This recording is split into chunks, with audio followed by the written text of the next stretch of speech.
morning.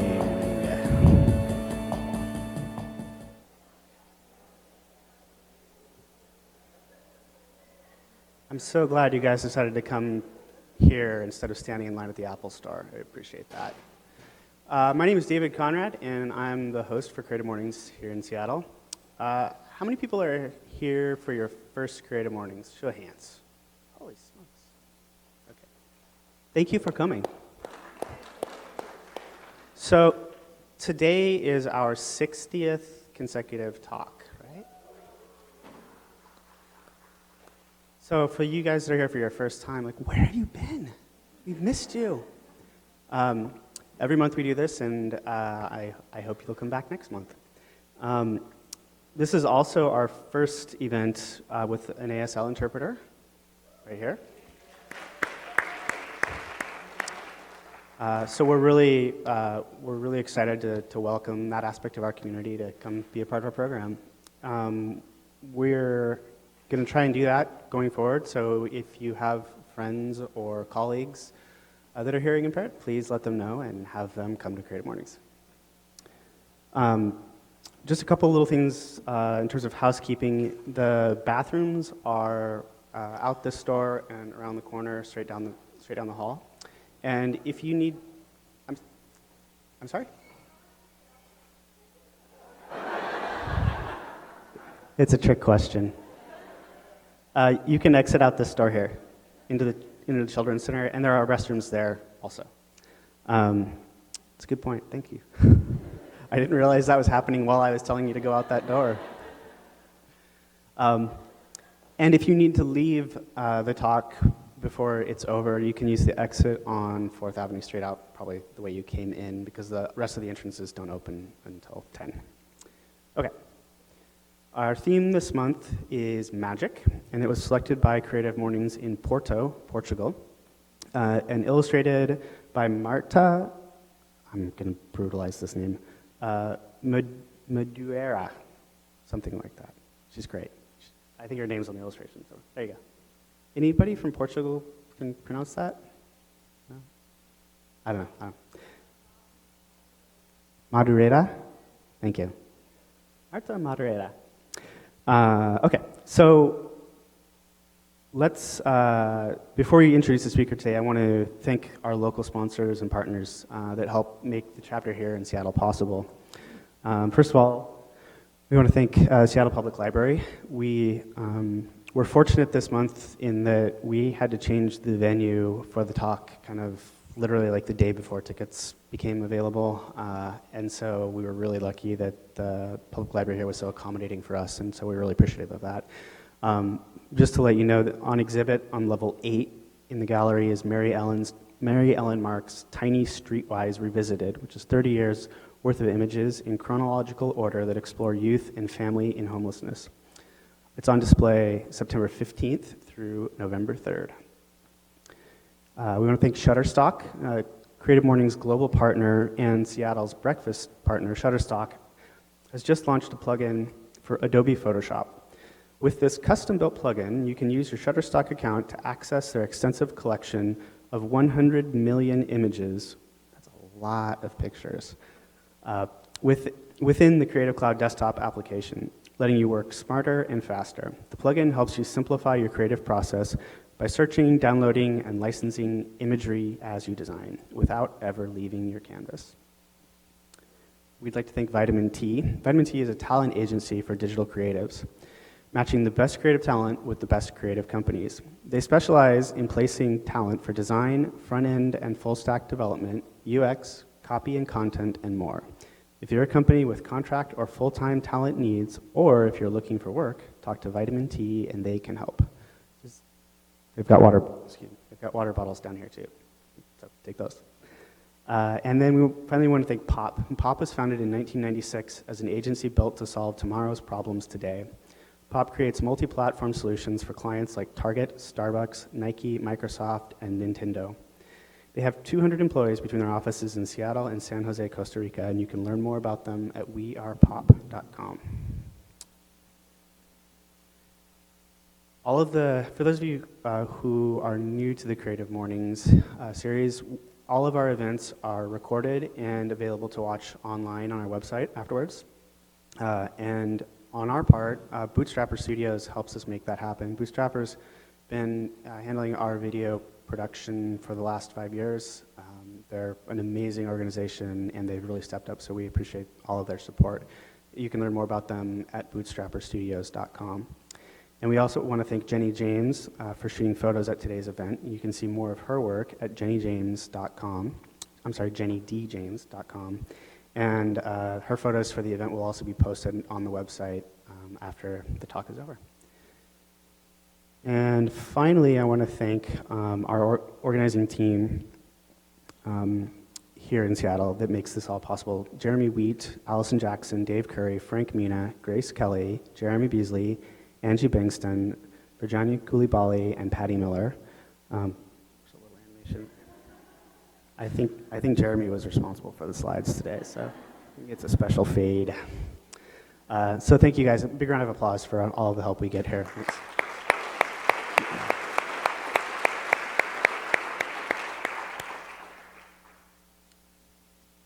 Okay, let's get started.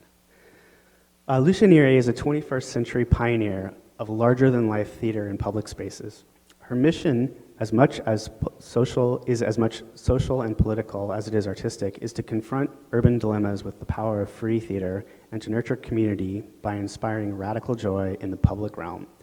Please join me in welcoming Lucia Neri.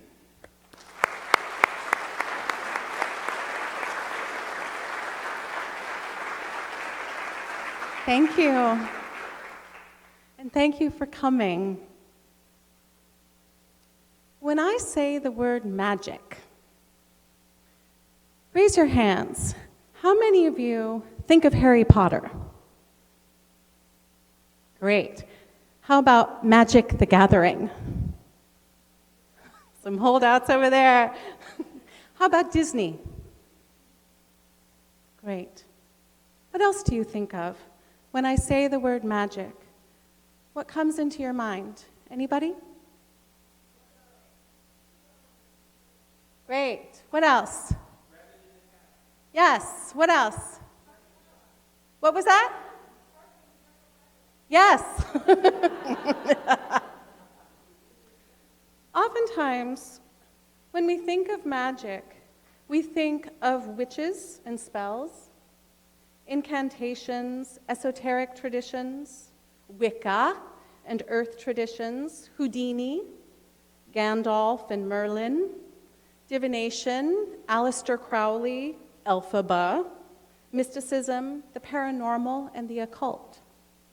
The word magic comes from the old Persian word, magush, to be able to have power, and is generally thought to be the art of influencing events by manipulating hidden natural or supernatural forces.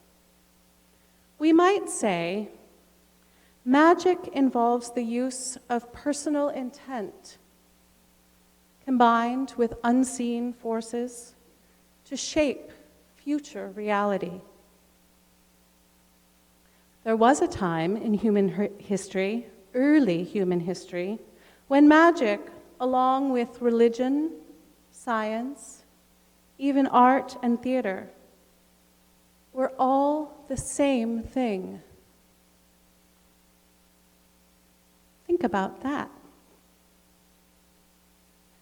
What are the qualities of magic? One of the essential ingredients of magic is belief in things beyond your own experience. Magic invites us into that which is unknown. It invites us to cooperate with the unseen, to align ourselves with forces of nature and with the beyond. Magic also makes the impossible possible. It taps us in to options from beyond ordinary consciousness. In comparison to our everyday realities, magic is often wildly creative and imaginative. Magic is transformative. It changes us. Sometimes Magic even has a quality of conversion about it, where we move from one state of being into another. When I was a kid, I needed desperately to believe in magic. I was orphaned at birth, and before I was 2 years old, I'd already had 5 mothers and had been a ward of the state of New York. I bounced from family to family, and by age 12, had become a ward of the state of California, too. You can imagine, I felt very alone, confused, and frightened by the unloving, unpredictable, and often violent environments in which I found myself. I looked to orphan stories, to fairy tales, and myths for clues about how to survive. It felt like the supernatural forces those works talked about were more trustworthy than the forces in plain sight.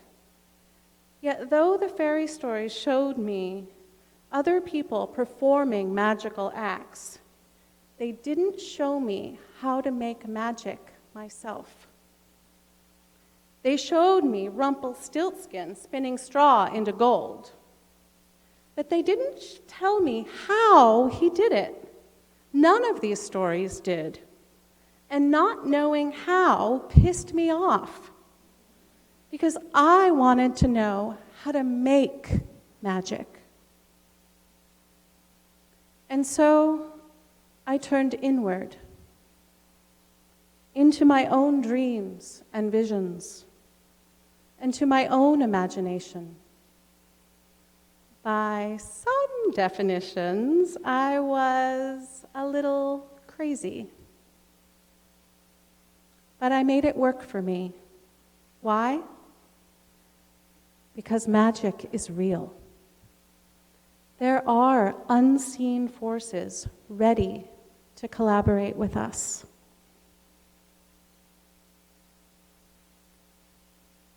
When I talk about my work, I like to say that I create magic in public spaces. Sometimes I say that I craft contemporary urban rites that unfurl in the secular sphere, or that I create large-scale, site-specific performances that transform civic landscapes into mammoth interactive stages, and that transport audiences into mythic narratives that take place in familiar or forgotten settings.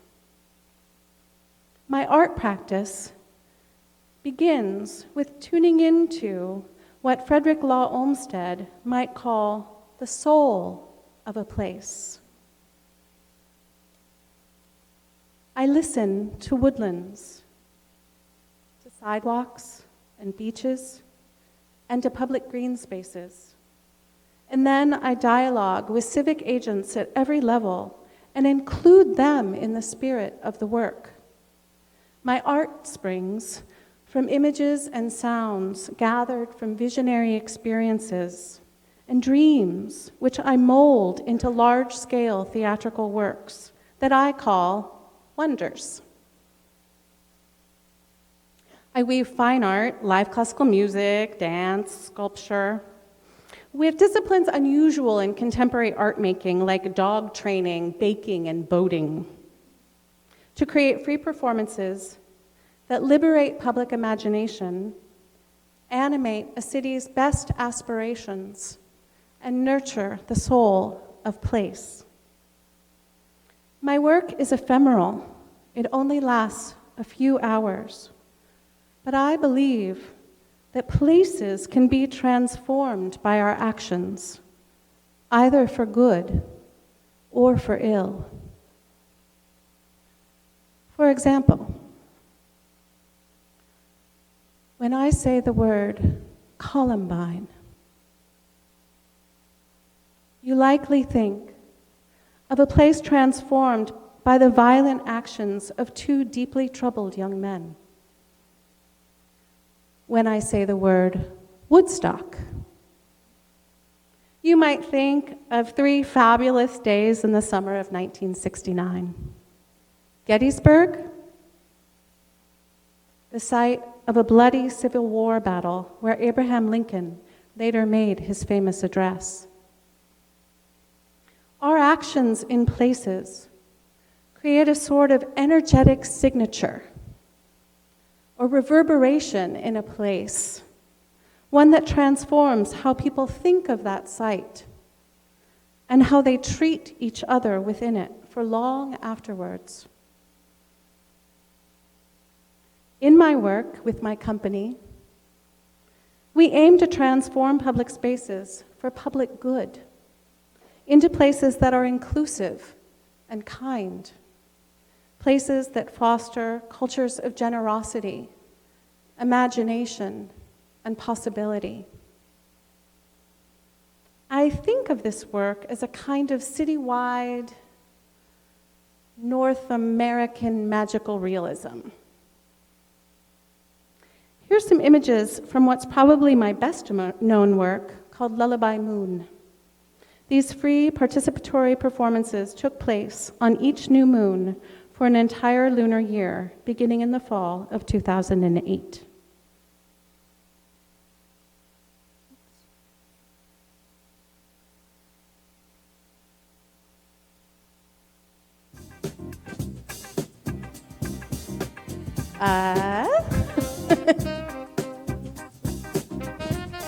That's not quite Lullaby Moon.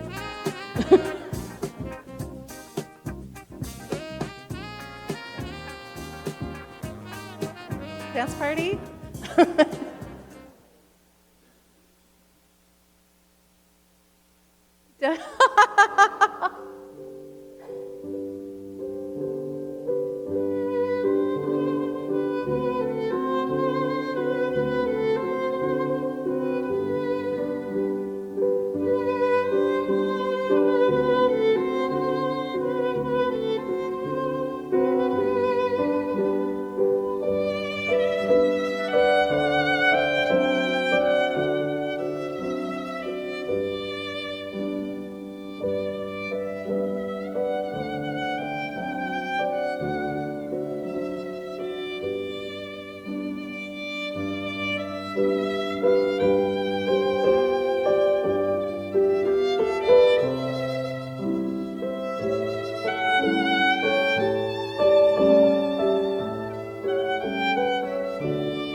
Thank you.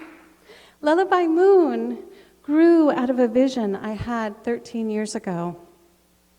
It came over me in a flash and lasted maybe 3 or 4 seconds. This may sound odd, I know, but one fall afternoon, I suddenly found myself standing in another world. It was the most beautiful place I've ever seen. It was a city, a plaza with a giant sort of dome-shaped cathedral library on one side, and another curious-looking great hall on the other. But what made this site so beautiful was a substance from which everything was made. All of the buildings, all of the flowers, the creatures inhabiting this place, everything was made from what I can only describe as a kind of light love substance that emanated from everything and made me feel more at home and more at peace than ever. It resembled no place I've been to in this reality. A few days after this vision, I started receiving messages from these otherworldly beings in the form of what I like to call holographic thought bundles. They weren't thoughts as we know them or ideas. They were coming from somewhere else, from these sort of equine mothers I call horse mothers, and these very jolly, long-eared, moon-drunk creatures, these grandmother bird beings, plus a whole family of what I could only describe as clocks. The gist of their message was this: they wanted to come into this world to give a series of blessings in Seattle. So I got right to work. This is what became Lullaby Moon. It took me a long time to translate the vision of the City of Light into something that was playable by actors and dancers in real time and space. And though the work is very visual and entails lots and lots of props and costumes, all of that is just a doorway into the real magic. The visual and musical sensibilities were crafted to bypass fear responses in the brain that keep otherworldly forces from getting in. Humans can be so wary of things appearing unfamiliar or people seeming other. So I employed a kind of soft-edged aesthetic nostalgia to help people pass through the veil, as they say, and gain passage into what I called the City of Light. The real work was figuring out how to train the performers, the musicians, and the whole creative and technical team to impart the spirit of love and quiet gentleness that epitomized these otherworldly beings.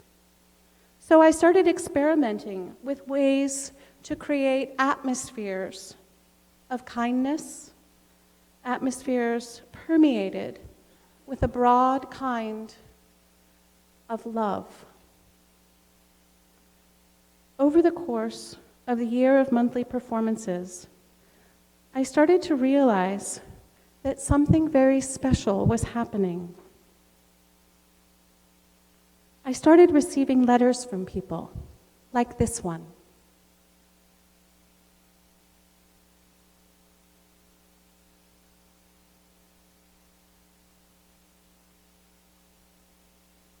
Then we received this note from a woman named Caroline. She wrote, "I went to Lullaby Moon with my friends and their young children. One of them, who is 3 years old, recently got adopted from Guatemala, where she spent most of her life in the basement of an orphanage. Because of that, her seeing is very bad, and she has difficulties relating with others.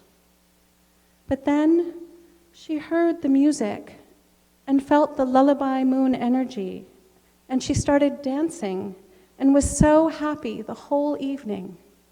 Thank you, and all the lullaby moon people, for the wonderful work you're doing.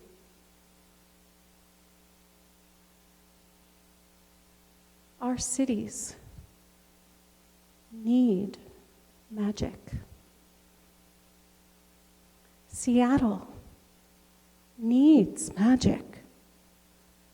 Corporate culture and socioeconomic stratification have drained public life of the joys of what we once called community and replaced simple human kindness with stuff.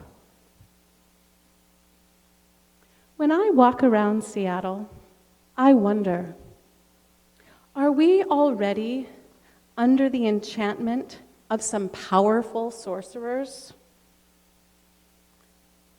Bill Gates, Mark Zuckerberg, Steve Jobs?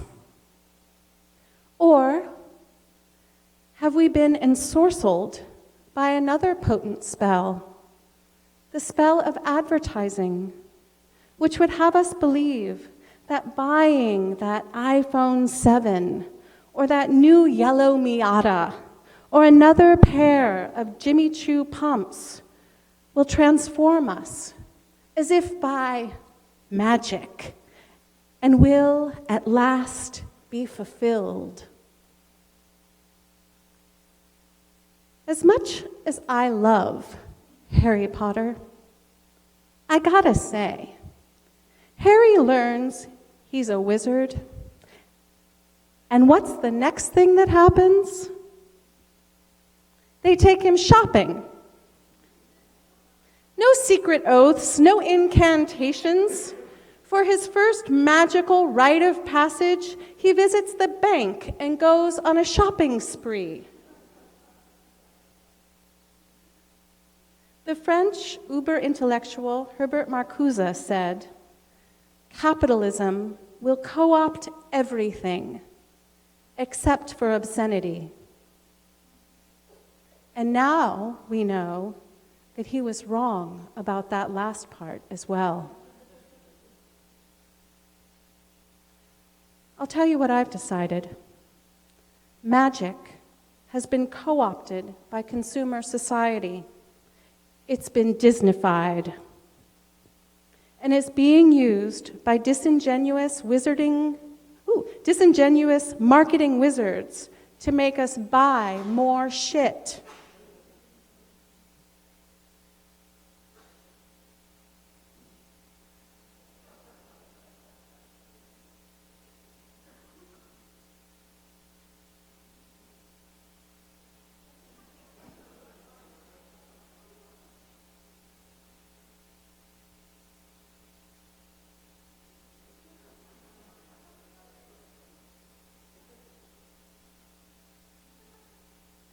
And by so doing, they've stripped magic of most of its power to help us.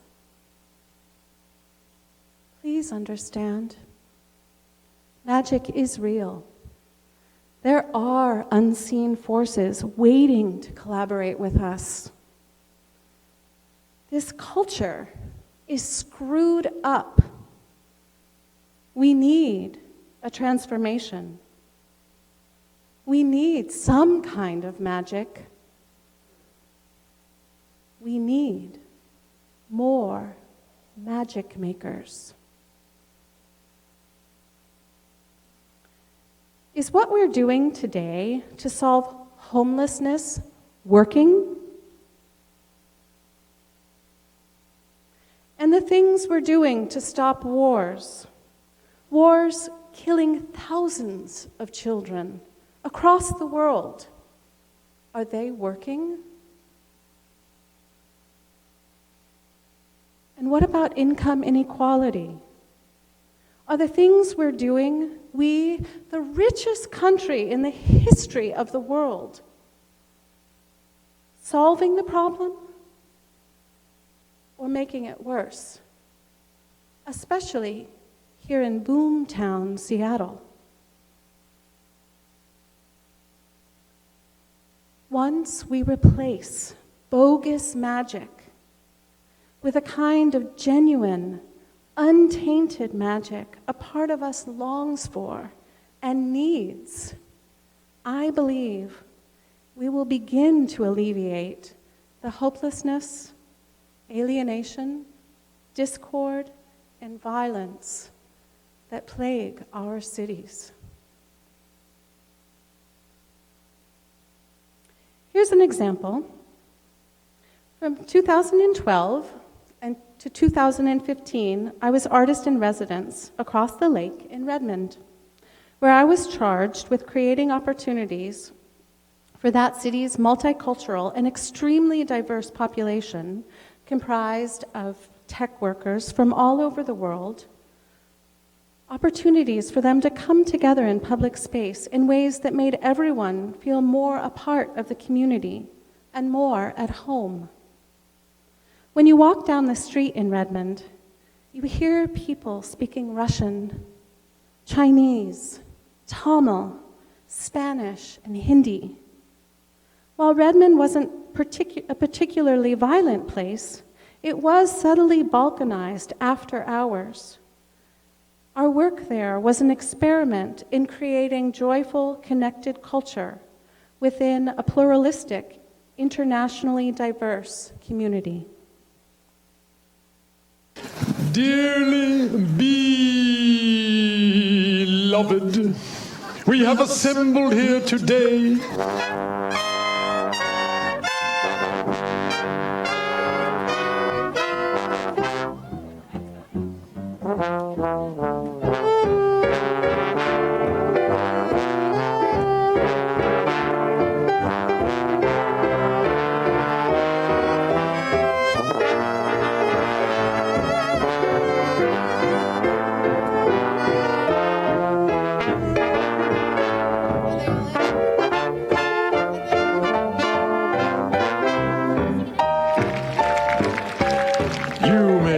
kiss your queen.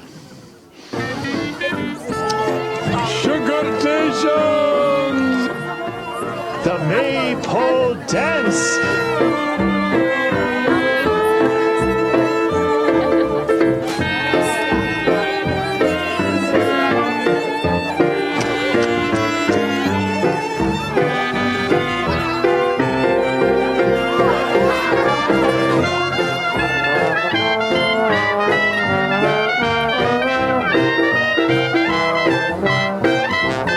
You're so fabulously pink!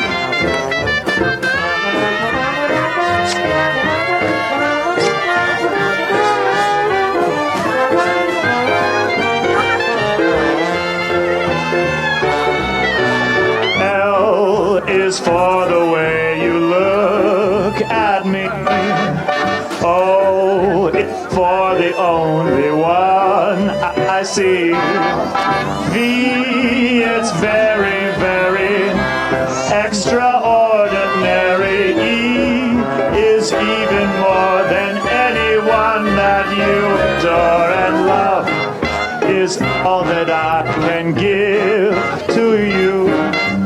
Love is more than just a game for two. Two in love can make it. Take my heart and please don't break it. Love made for me and love was made for me and you. Oh, Professor. That was lovely. If you brought a cake to share, say happy apple noon.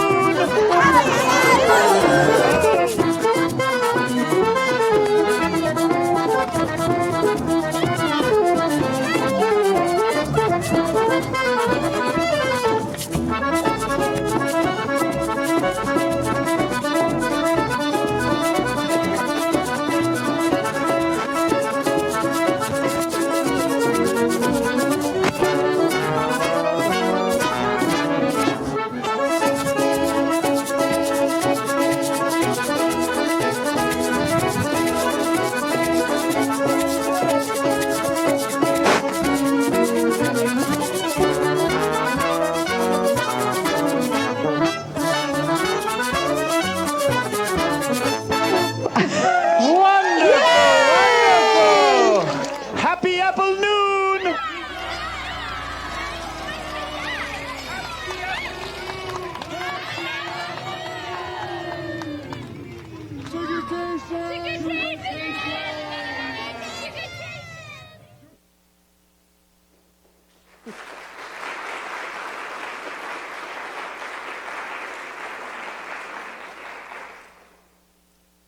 Magic might not be the only solution, but it is the only solution all of us can use right now, today, when we walk out the door. How do we, as city dwellers in the digital age, cultivate magic in our lives, in our neighborhoods, in our public places? Most magicians won't ever say how they do their magic, but I'm going to share with you how I make mine. We're going to do a tiny experiment in magic making. If you'll all stand up, please. And find a partner, somebody next to you or nearby.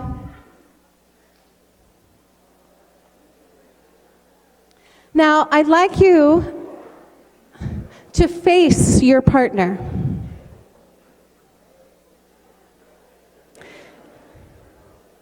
And so you're going to face your partner, and I'd like you to look into their eyes.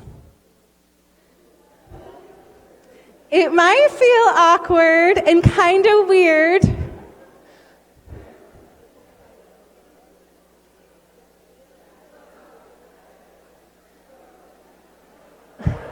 Yeah, you can do it.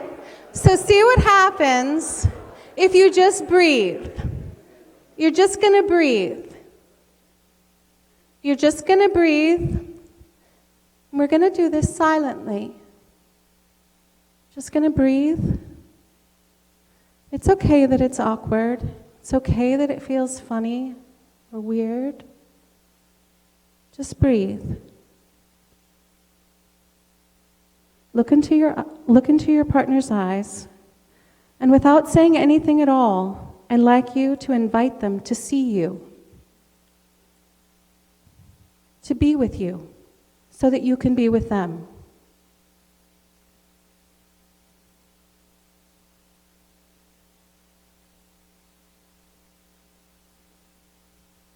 Great. Keep breathing. Now, still in silence, I'd like you to notice something beautiful about your partner.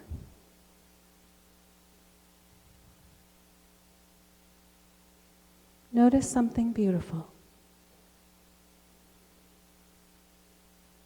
And something else that's beautiful about them.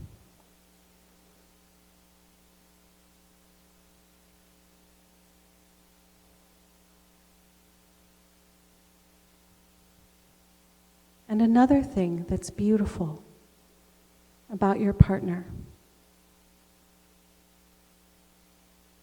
Keep breathing. Now,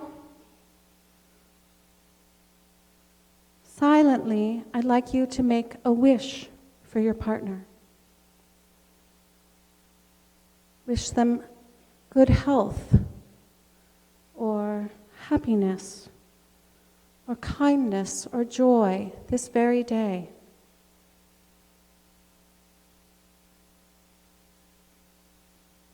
Good. Now keep going with that. Make another wish for your partner. And another.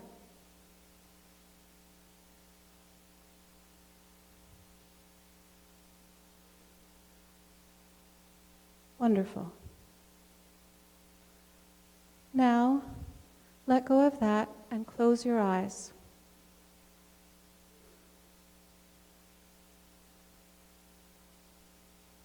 Make a wish for yourself.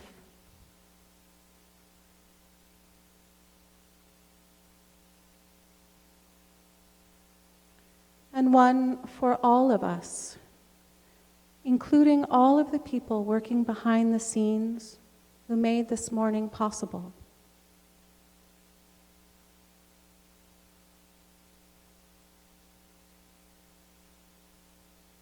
Make a wish for our city.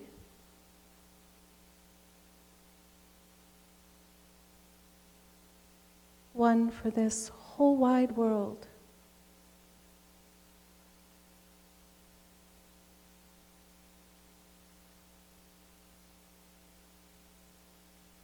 One for all beings everywhere.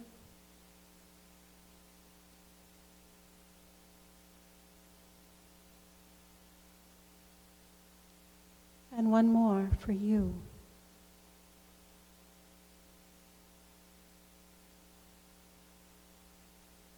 Now, before you open your eyes, take another breath and notice your whole self.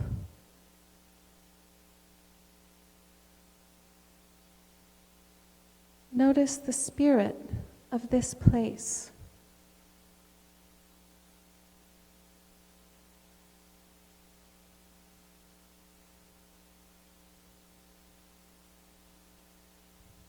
Excellent. Great. And when you're ready, please return to your seats.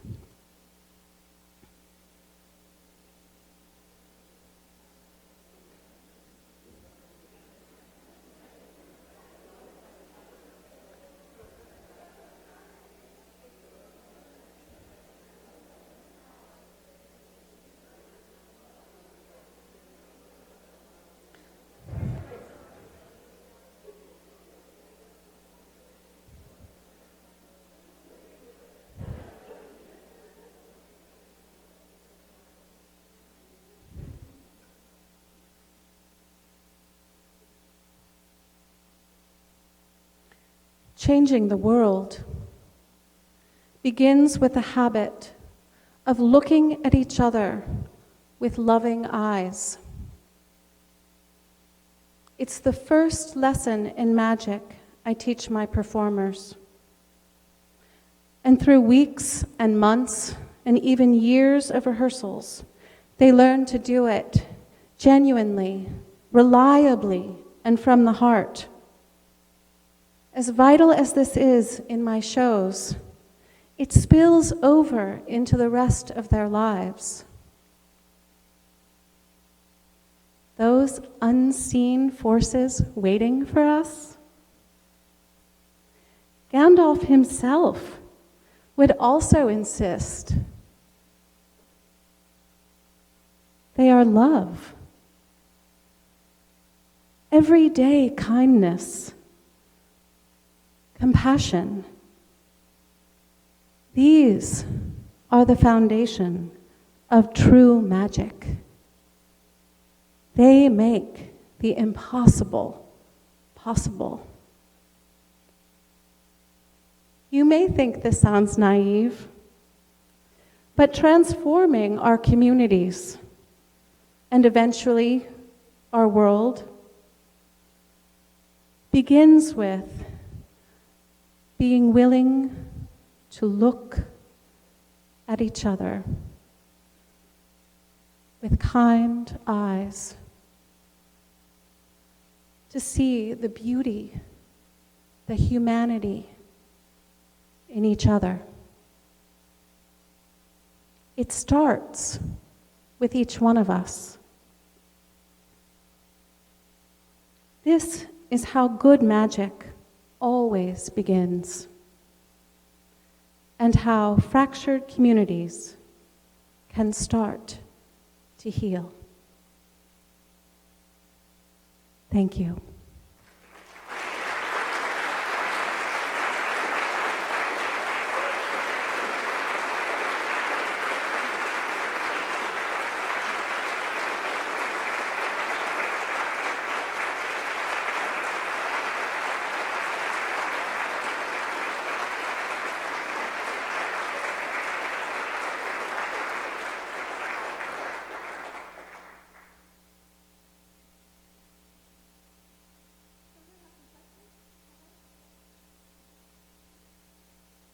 questions? Yeah. Oh, I love that you asked that. So right now, I am artist in residence at ACT Theater here in Seattle. It's a project funded by the Doris Duke Charitable Foundation, where we are looking at the intersection between theater, technology, gaming culture, and the quality of public life. It's a big puzzle, and I have formed a 20-person think tank at ACT comprised of, all different kinds of artists, makers, dreamers, tinkerers, inventors, and my project there is a 15-month project, so it really is a dreaming time for us, and one of the reasons why I'm so glad you asked was because we are looking for collaborators. And if you are interested in being in conversation and in dialogue with us and civic forces to create new possibilities around engagement in public life, I would love to hear from you. This is my personal invitation to you, and this is how you reach me. So please do, if you are at all curious, be in touch. I would love to hear from you. Yeah, up in the back?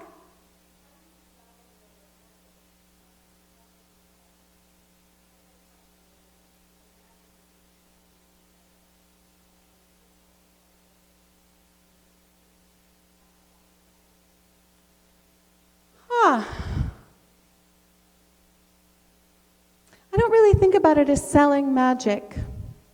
I basically take projects that where I feel like the situation needs us for some reason. Usually we're working on shoestring budgets, and there's my collaborators and all the performers and for everyone, it's kind of a huge labor of love no matter what. So that's the first part of the answer. I would say the second part is through changes we see in the civic landscape, how people treat each other, how people talk about their city, and also letters that I receive. So, for example, like with Lullaby Moon, I still get letters about that show. The last time we did a Lullaby Moon in Seattle was in 2010, and I still get at least 2 or 3 letters, if not more, every month from audience members who would like to see the work again or feel that they need it in some way. So, yeah, does that answer your question? Great. Who else?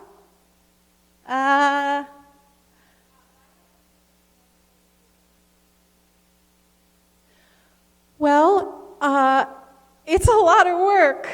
It's a lot of work, and there are more and more companies and people venturing into that kind of theater making. I think especially when you're working in a site specifically in the public realm, there's a huge amount of safety issues that have to be attended to because the most important thing is we keep everyone safe.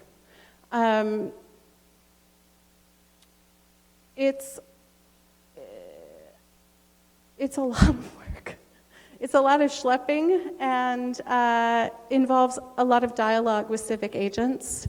For me, since I grew up relating with institutions kind of in a familial sort of way, because of my background as an orphan and a ward and all of that, the way I relate with institutions, I kind of treat them a little bit like family. So I'm willing to go into a meeting with, the Department of Neighborhoods and the police department and the fire department and all of those people and sort of pitch these sort of crazy ideas and say, I want to float a 3-foot, a 3-story swan on the lake, and over time, what happens is that you develop trust with those civic organizations, and that is something that takes time. Yeah. Who else? Here?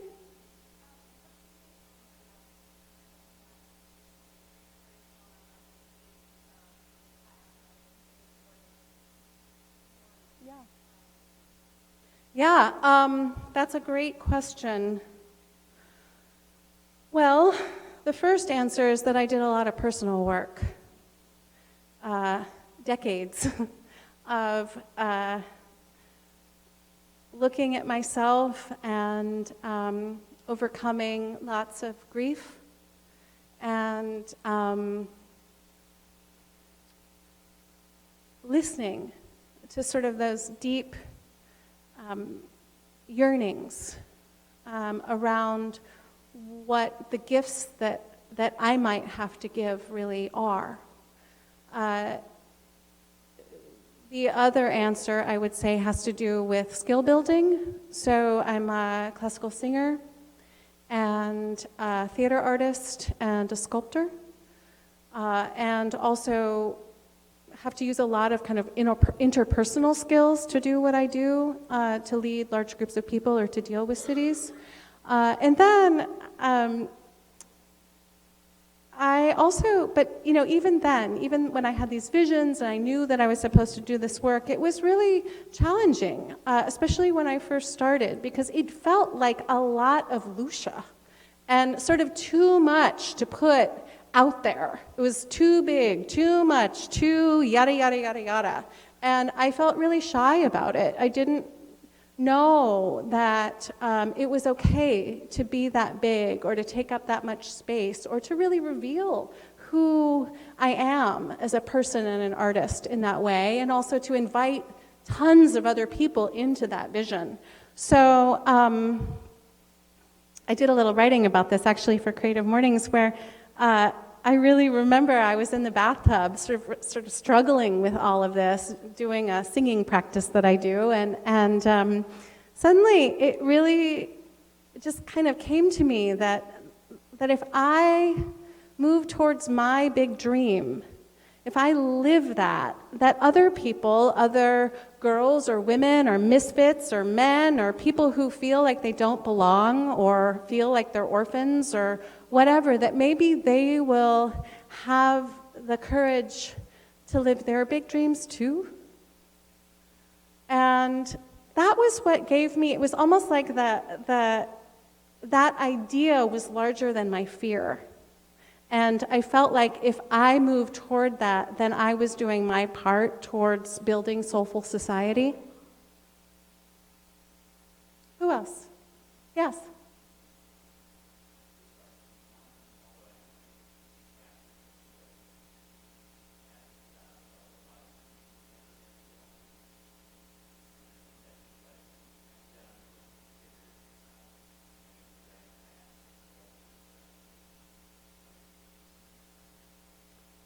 Random acts of culture, you mean?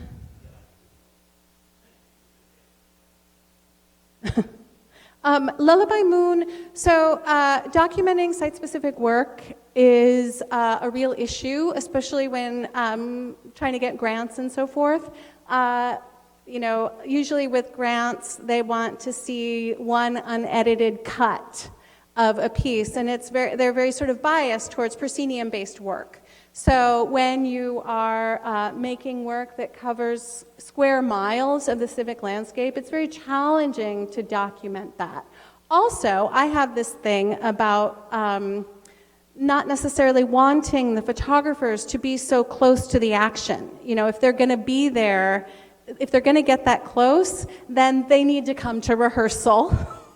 and have a costume. And in fact, the camera obscura character, that was inspired by a certain photographer, a friend of mine, who likes to get in on the action.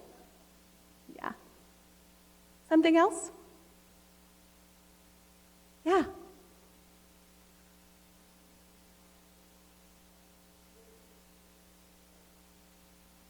A villain.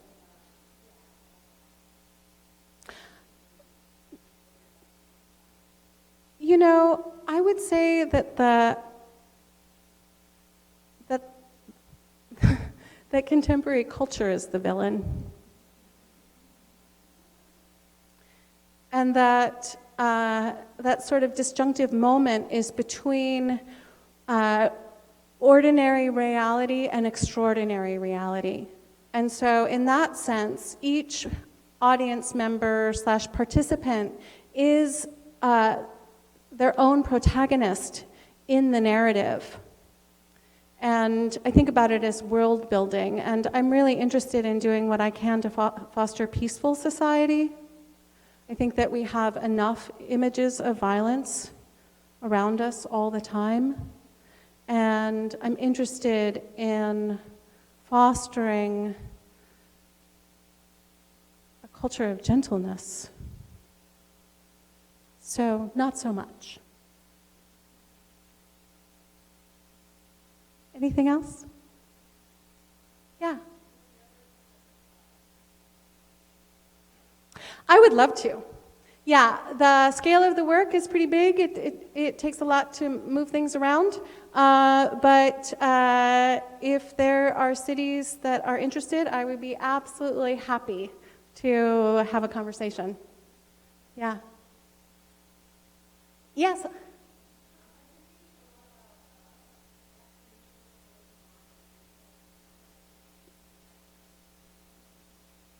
Well, yeah, I mean that's part of it, right? We're cooperating with unseen forces.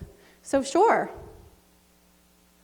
Yeah, I think, as I said in the beginning, there's, in early human history, magic and religion were really the same thing. Yeah.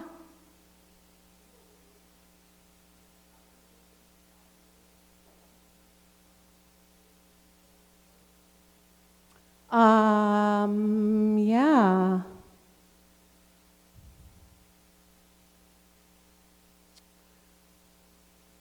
Can you get a little bit more specific about that question?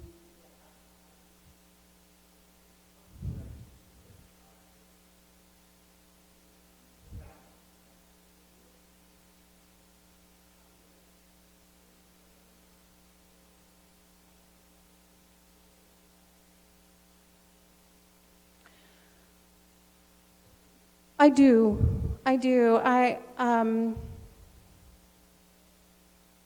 Sometimes it's by the absence of problems. Other times it's through moments.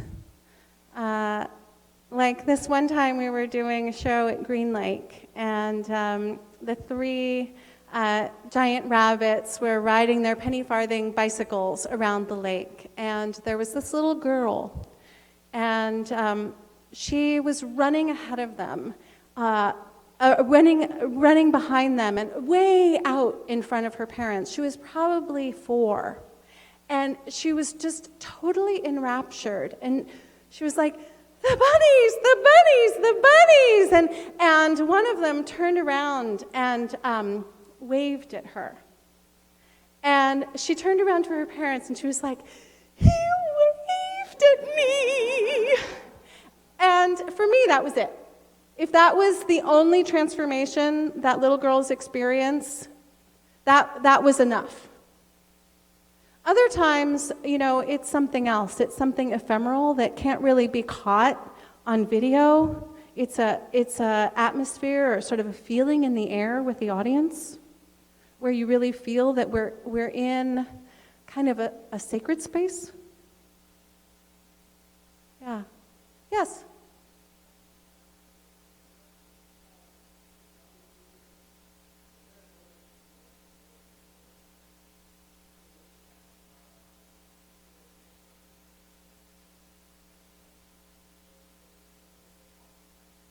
Well,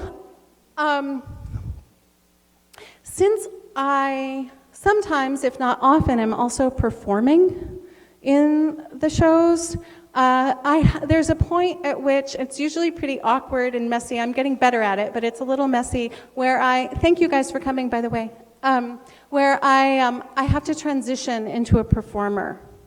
And that's when I let go of myself as a director, and I step into myself as a character in the performance, and in which I have a lot of work to do.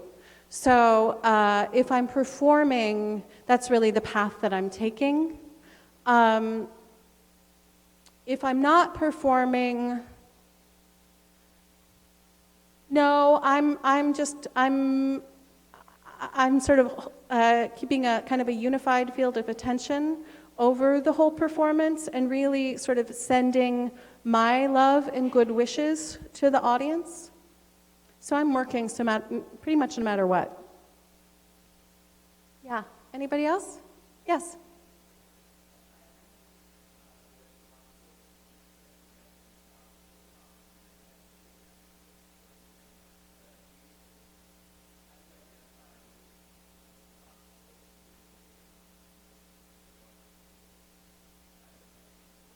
Yeah, well, how do any of us do that? I think there are thoughts that feel right somehow. It's like they've sort of settle in this way where they can kind of take weight. And if they feel kind of flimsy or like they don't, they can't support the big vision of the work, then I don't go with those. So they have to, I think, whole as much as I can. And if the part doesn't support the whole, then it goes bye-bye. Yeah. Yeah. Oh, one more question? Anybody? Yeah.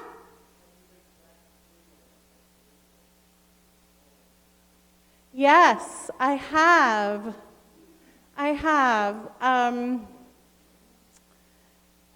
Yeah, it's a wonderful place. And I have practices that I do pretty much every day that kind of sort of tune me in to those worlds. And I think all of us, those of us who have practice lives in whatever we do, finding those places reliably is a big deal. Great. Thank you all so much.